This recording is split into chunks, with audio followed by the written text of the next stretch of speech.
Escrita há mais de 2.000 anos por pelo menos 40 autores diferentes, a Bíblia é um dos fundamentos da fé dos católicos. Além disso, é um dos registros da história da humanidade. Ela é composta por 66 livros, sendo 39 que contam a história da Antiga Aliança e preparam o povo para o nascimento de Cristo, e 27 livros do Novo Testamento, que relatam a vida de Jesus. Escrita por homens inspirados por Deus, é nela que muitas pessoas encontram respostas para as suas decisões. E você, já teve uma experiência pessoal com a Bíblia? Começa agora mais uma edição do programa Haja Luz, com o tema Mês da Bíblia.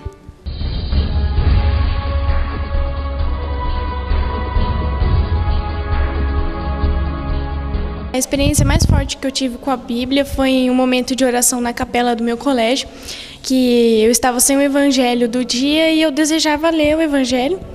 E eu simplesmente abri a Bíblia e li uma passagem.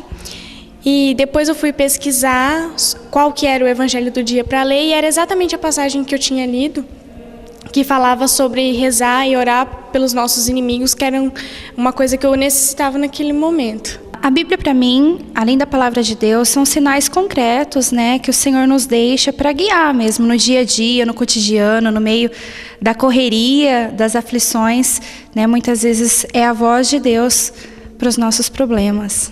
E é uma graça ter a Bíblia nas mãos, né, e muitas vezes no meio de problemas e situações difíceis, eu me recordo da passagem que o Senhor me deu, né? Sabemos que todas as coisas concorrem para o bem daqueles que amam a Deus.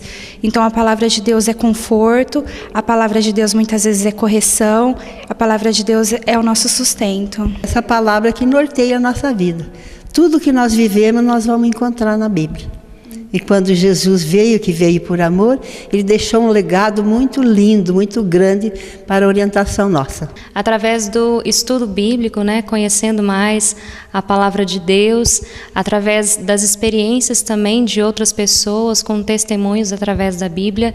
Inclusive, tem uma passagem que me toca muito, que é aquela, espera as demoras de Deus com paciência, né? Isso me marca muito em relação ao meu início de caminhada, que foi muito difícil de começar a caminhar com Deus. E para mim a Bíblia é isso, é realmente a palavra de Deus, é a carta viva de Jesus, é o sinal de que Ele está presente conosco a cada dia. Para mim a Bíblia é ouvir mesmo a palavra de Deus e ouvir Deus falando mesmo comigo. É uma forma de ter intimidade com Deus, é uma forma de ouvir Deus. Através da Bíblia. Em setembro, a Igreja Católica comemora o mês da Bíblia. E é no dia 30 que é festejado o Dia da Bíblia. Isso porque dia 30 é o dia de São Jerônimo. Foi ele, um dos doutores da Igreja, que fez a primeira tradução da Bíblia, a Vulgata. Ela foi traduzida do hebraico e do grego para o latim. Eu conversei com o padre Márcio José Catache, da paróquia São José, da cidade de Galha, sobre algumas curiosidades da Bíblia. Confira a entrevista.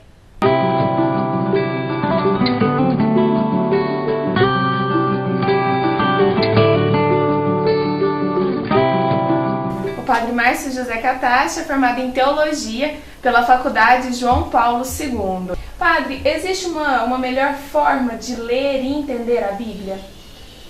Pessoalmente, eu aconselho as pessoas a iniciarem pelos evangelhos. Os evangelhos são o centro da narrativa bíblica, já que Jesus Cristo para nós é o ponto mais alto da revelação divina. E a pessoa de Jesus funciona como uma luz que orienta e ilumina os acontecimentos antes dele. Por isso, Jesus Cristo é a pessoa central. E é interessante iniciarmos a leitura da Bíblia pela pessoa de Jesus. E depois desses evangelhos, qual a melhor forma, qual o melhor livro para seguir nessa leitura, nesse entendimento? Eu, particularmente, também acho muito interessante ter o conhecimento de todo o Novo Testamento para depois retornar ao Antigo Testamento. Mesmo porque o Antigo Testamento, pelo espaço cultural e temporal e até geográfico tão distante da nossa cultura, ele pode apresentar muitas dificuldades e causar um certo desânimo na pessoa que pretende lê-lo. Sempre o Novo Testamento ele é mais fácil para nós, num ambiente ocidental cristão, moderno como o nosso, é mais fácil do que o Antigo Testamento, por isso mais indicado.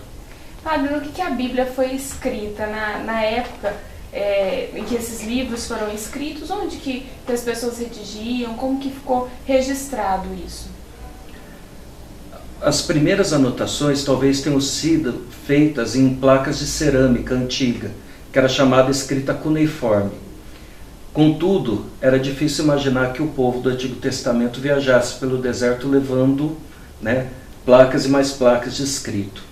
A maior parte dos escritos bíblicos provavelmente surgiram depois da invenção do pergaminho e do papiro. O papiro, desenvolvido no Egito, era algo muito semelhante ao papel de hoje, feito a partir de vegetais, e o pergaminho a partir da pele de animais. E esses escritos começaram a se popularizar principalmente dentro de Israel a partir da época de Salomão, ou seja, por volta do ano 1000 a.C. E esses livros, eles ainda existem? Onde que eles ficam guardados? Os escritos originais da Bíblia são um grande mistério. Nós não sabemos exatamente se eles ainda existem ou onde estariam esses escritos, já que nós estamos falando de escritos antiquíssimos e que hoje para nós são a revelação sagrada, são escritos preciosos, mas que na época em que foram escritos em lugares não tão significativos. A Bíblia não foi escrita, a maior parte, nos grandes centros culturais do mundo, mas da periferia. Com o tempo, esses escritos, por causa da sua importância religiosa que foram adquirindo, foram sendo recopiados. A maioria dos escritos que nós temos hoje, os mais antigos, são cópias, feitas particularmente a partir do ano 500 depois de Cristo. Os escritos mais antigos que nós temos, para ter um exemplo do Antigo Testamento, foram descobertos nos anos 50, são chamados pergaminhos do Mar Morto. Esses escritos traziam, por exemplo, uma cópia completa do livro do profeta Isaías. E também lembrando que na época em que os livros foram escritos, a principal maneira de transmitir a informação ainda não era através da escrita, mas através da fala. Portanto, a tradição oral, o transmitir verbalmente, por exemplo, de pai para filho, os escritos, era a principal maneira. Muitos escritos demoraram, por isso, décadas até séculos para serem compilados por escrito. Na tradução para o latim, houve alguma mudança, alguns termos, algumas palavras que não existiam no hebraico? Como que se deu essa tradução? Sim, de fato, o grego e o hebraico são palavras, são línguas bem distintas do latim. Principalmente o hebraico. O hebraico tem uma sintaxe totalmente diferente de qualquer língua ocidental. O grande gênio por trás da tradução é São Jerônimo. Inclusive o mês da Bíblia é celebrado em virtude de São Jerônimo. Ele aprendeu a língua hebraica com os rabinos da época para entender o sentido profundo e assim poder fazer uma tradução que respeitasse não apenas a literalidade do texto, mas o sentido que a Sagrada Escritura queria transmitir. É impossível evitar que haja alguma diferença, alguma dubialidade entre alguma palavra do hebraico e do latim, por serem línguas tão diferentes. Por isso, até hoje, inúmeros estudiosos ao redor do mundo todo, evangélicos, católicos, e até mesmo alguns de outras religiões não cristãs ou até sem religião, estudam a literatura bíblica buscando aprimorar cada vez mais a tradução. É por isso também que nós encontramos nas nossas livrarias e bibliotecas tantas traduções diferentes da Bíblia. Todas elas são frutos desse esforço de encontrar o equilíbrio entre o sentido original e o sentido que possa ser compreendido pelo leitor de hoje, para que ele possa ler a Bíblia e verdadeiramente entender a mensagem. Para nós católicos, existe alguma edição da Bíblia que seja mais fácil para entender? A gente sabe que tem a pastoral, a Ave Maria. Para quem é totalmente leigo, é católico, mas não entende do assunto, existe uma edição que é mais fácil para entender a Bíblia? A primeira coisa a se dizer é que existem Bíblias que são catequéticas e Bíblias de estudo. As Bíblias de estudo, de uma maneira geral, têm as notas de rodapé explicativas mais amplas, e a tradução procura ser mais fiel ao grego e ao hebraico do que, vamos dizer assim, entendível ao leitor moderno. Eles procuram ser verdadeiramente fiéis. Aí nós temos a Bíblia do Peregrino, a Bíblia de Jerusalém, a tradução ecumênica da Bíblia chamada Tebe, por exemplo. E nós temos a Bíblia chamada catequética. Essa é feita principalmente para ser colocada na mão de um leitor, né, que procura compreender a Bíblia sem ter um conhecimento prévio tão grande. A mais disseminada hoje é a Ave Maria, ao lado dela a Bíblia Pastoral. Ambas são muito boas. Eu acho a Bíblia Pastoral um vocabulário mais simples do que a Bíblia Ave Maria. Nós temos também a nova tradução na linguagem de hoje, que é uma tradução muito fácil, muito indicada aos jovens. E diversas outras, como por exemplo a Bíblia da CNBB, que também é muito boa, muito indicada, a Bíblia Vozes, a Bíblia da Família, né? A Bíblia de Aparecida e tantas outras. A gente vai para um rápido intervalo e volta daqui a pouco, não saia daí.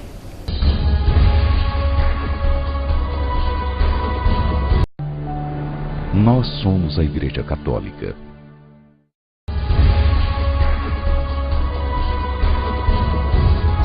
Voltamos com o programa Haja Luz de hoje com o tema Mês da Bíblia. Confira o restante da entrevista com o padre Márcio José Katachi.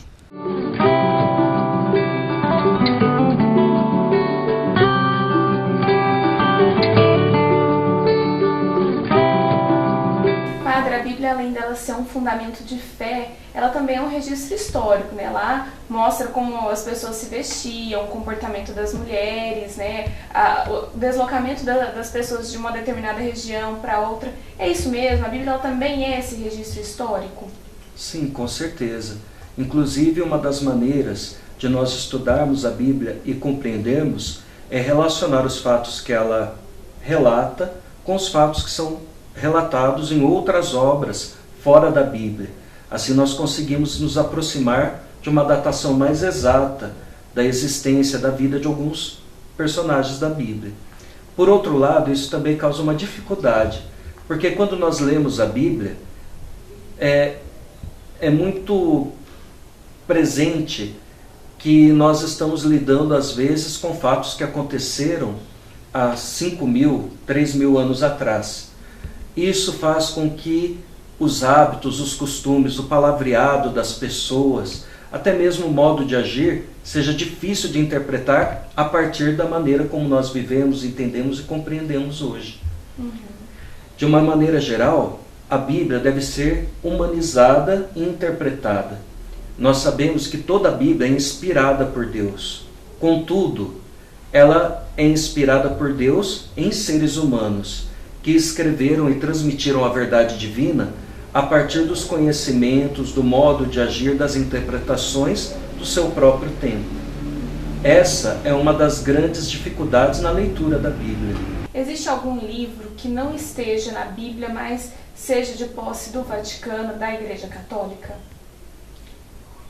Nós temos alguns escritos que são chamados apócrifos. Esses escritos são escritos também antigos, né? Porém não tão antigos quanto os escritos bíblicos que nós encontramos no Novo Testamento. E esses escritos foram considerados como não inspirados por Deus, de uma maneira geral por trazerem ideias que eram contrárias à fé que a Igreja tirou dos primeiros livros. Esses livros são hoje bastante divulgados, né? Na verdade, não é assim difícil encontrar na internet ou em bibliotecas narrativas sobre esses narrativas ou até mesmo texto desses evangelhos chamados apócrifos ou então até dos atos apócrifos, como nós temos os Atos dos Apóstolos na Bíblia, existem alguns atos também que não são considerados inspirados por Deus, como os Atos de Pedro, né? Desses livros, nós podemos até tirar algumas tradições que são bastante queridas e conhecidas da Bíblia. Por exemplo, o nome dos pais de Maria, mãe de Jesus, Joaquim e Ana, são conhecidos a partir de livros apócrifos, embora esses livros não sejam considerados na totalidade como inspirados por Deus. Padre, um livro que gera muita polêmica, que desperta bastante interesse, é o Apocalipse, né? Escrito por São João, tanto pelas figuras de linguagem, pela simbologia. Por quê? Em que contexto que esse livro foi escrito? Por que ele foi escrito com tanta simbologia, né? com tanta figura de linguagem? A maioria dos estudiosos da Bíblia hoje admitem que o Apocalipse tenha sido escrito entre os anos 90 e 100 depois de Cristo. Foi um período muito, muito difícil para as comunidades cristãs. Logo após as grandes missões, né, que foram feitas principalmente pelo apóstolo Paulo, que espalhou a boa nova do Evangelho em diversas regiões da época, as comunidades cristãs começaram a crescer e a proliferar. Nesse contexto, eles enfrentaram diversos preconceitos. Preconceito por ser uma religião nova na época, preconceito porque a maioria das pessoas não cristãs não conseguiu entender o grande escândalo de um Salvador que morreu crucificado, e até mesmo do Estado. É conhecida a perseguição, por exemplo, feita por Nero aos cristãos, por ocasião do grande incêndio de Roma. Na época em que o Apocalipse foi escrito, aconteceu uma das piores perseguições que o cristianismo antigo sofreu, na época do imperador Domiciano. Esse imperador estabeleceu o culto obrigatório ao imperador como se fosse um deus, o que era considerado idolatria pelos cristãos. Isso foi um dos fatores que causou uma perseguição sistemática, desapropriação dos bens dos cristãos, inclusive pena de morte. Nessa época, muitos cristãos foram martirizados, isso é, assassinados em nome da fé. Preferiam morrer do que negar a fé em Jesus Cristo. O Apocalipse é um livro que narra a vinda da justiça de Deus para essas pessoas que sofriam tanto. Ele mostra através de figuras bíblicas, resgatando do Antigo Testamento alguns elementos onde mostra que a justiça de Deus acontece na sociedade, como por exemplo a libertação do Egito com todas as pragas que aconteceram, que são relidas e adaptadas nesse novo contexto, para mostrar que o povo deve perseverar, não deve desanimar, lembrando que Deus age na história e que não abandona o seu povo. Ele é um livro que canta a vitória do Cristo. Principalmente os últimos capítulos do Apocalipse foram escritos para mostrar que depois de todas essas dificuldades, todas essas perseguições, nos aguarda uma grande recompensa, se nós permanecermos fiéis até o fim. Padre, para a gente finalizar a entrevista de hoje, é muito comum as pessoas terem acesso pela Bíblia hoje com tablets, por meio dos celulares, aplicativos. O senhor acredita que isso perde um pouco a espiritualidade que a Bíblia traz? Essa popularização da Bíblia, ela perde um pouco o sentido de fé ou não, na opinião do senhor? Eu imagino que não. Eu não vejo razões para imaginar que o papel, de certa forma, seja um modo mais privilegiado, mais religioso do que um meio eletrônico. Pelo contrário, eu acho muito positivo que mais pessoas possam ter acesso à Bíblia através da internet, do computador, do tablet, do celular. Contudo, é necessário sempre ter uma atitude de reverência ao ler o texto sagrado, invocar o Espírito Santo como luz e não encarar o texto sagrado como se fosse simplesmente um objeto de estudo, né? Ou algo que não seja sério. O meio onde ele está escrito não causa muita diferença.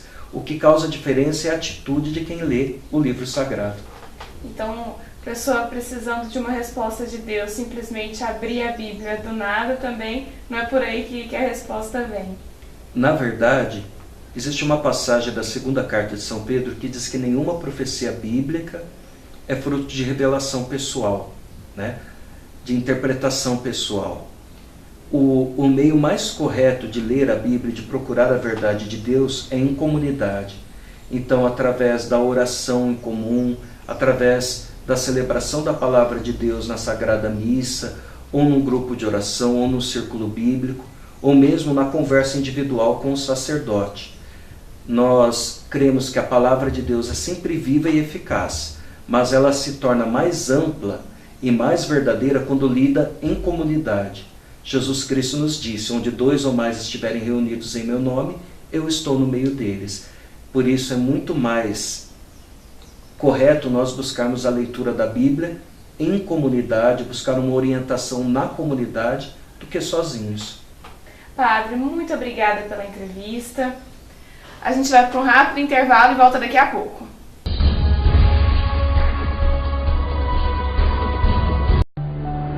Nós somos a Igreja Católica.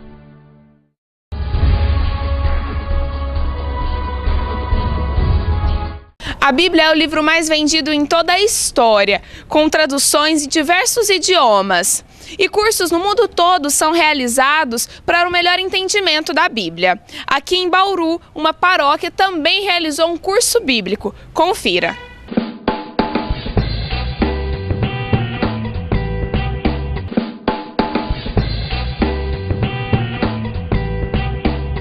Desde 1971, a CNBB, Conferência Nacional dos Bispos do Brasil, adota o mês de setembro como mês da Bíblia. O objetivo é aproveitar o mês para incentivar os católicos a organizarem estudos bíblicos.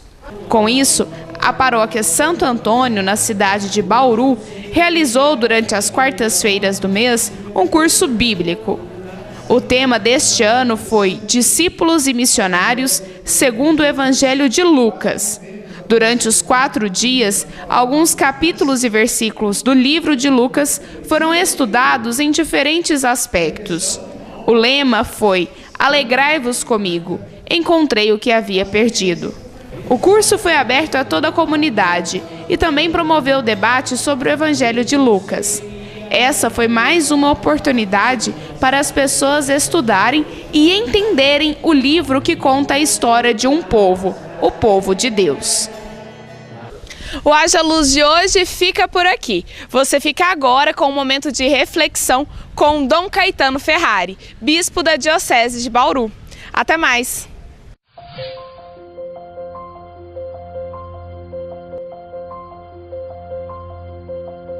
Alô, você que nos acompanha pelo programa Haja Luz. A saudação de paz e bem, alegria de estar aqui dirigindo a palavra mais uma vez a você, sempre a partir da palavra de Deus, que é a palavra importante.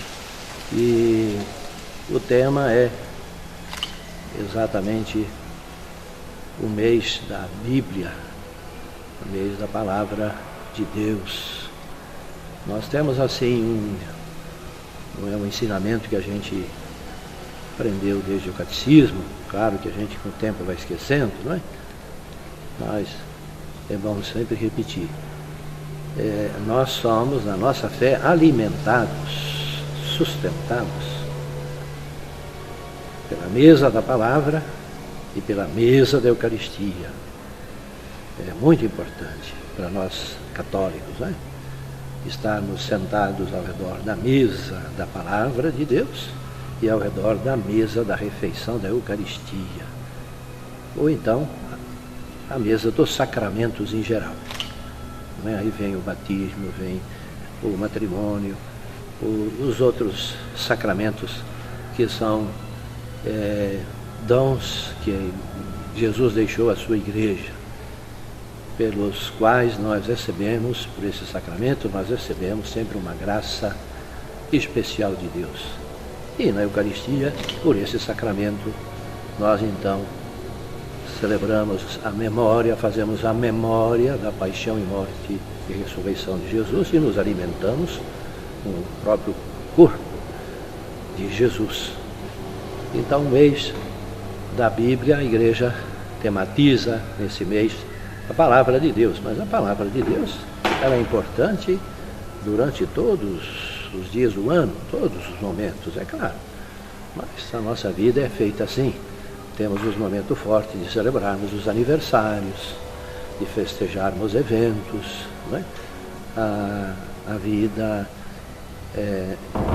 nossa vida em família, em sociedade, exige tempos fortes de festa, de celebração, de alegria, comemoração cívica ou religiosa, seja qual for o motivo.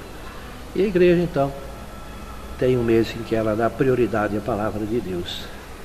E então é um tempo assim em que o convite é para você dar mais atenção à palavra de Deus, para ler a palavra de Deus, nela meditar, para você a partir dela rezar e para você também se empenhar em testemunhar essa palavra de Deus, em vivê-la na sua vida no dia a dia, com oração, com meditação, com o testemunho. Nós então certamente receberemos uma grande bênção da parte de Deus. Lembre-se então disso, não é? Que nós nos alimentamos na mesa da palavra de Deus, que é muito importante, ela é a palavra inspirada, a palavra divina, e na mesa da Eucaristia, da Páscoa que nós celebramos, inspirada no Antigo Testamento. A nova Páscoa é aquela que é celebrada no sangue do Cordeiro, no sangue de Jesus Cristo, ele que então é a vítima, morrendo uma vez só, nos deu a salvação, mas nos deixou esse recadinho: façam isso sempre em minha memória. Celebrem sempre em minha memória. Para isso vos concedo o dom do Espírito Santo, para perdoar os pecados, para batizar as pessoas, para abençoar os casamentos, para celebrar a Eucaristia, para ungir os enfermos, para ordenar os ministros escolhidos dentre o povo que vão servir as nossas comunidades de igreja de fé. Essa é a riqueza da nossa fé, da nossa igreja, da nossa fé católica. Então, mês da Bíblia, quem sabe, todo dia, qualquer horário, ou antes de deitar, ou se você tem que tomar um ônibus para o seu trabalho, não é? Ter sempre ali um texto, pode levar a Bíblia, só o Novo Testamento, ou então algum comentário, e você faça uma leitura de um pensamento e deixa esse pensamento como uma semente plantada no seu coração, que ao longo do dia essa semente vai ser fertilizada, vai crescer, vai produzir bons efeitos. A palavra de Deus é palavra inspirada. Deus mesmo deixou, mas a palavra essencial é nosso Senhor Jesus Cristo. Quando chegou os tempos, ele enviou não um mensageiro, um profeta, um patriarca, um santo, mas enviou o seu próprio Filho, que é o Verbo eterno de Deus, que se fez palavra viva para nós. Então lembre-se de ter sempre presente na sua vida a palavra de Deus, para ser meditada, rezada, orada. O Senhor vos abençoe e vos guarde. Amém. O Senhor vos mostre a sua face e se compadeça de vós. Amém. O Senhor volva para vós o seu rosto e vos dê a paz. Amém. O Senhor vos abençoe em nome do Pai, do Filho e do Espírito Santo. Amém. Eterno, fraterno abraço.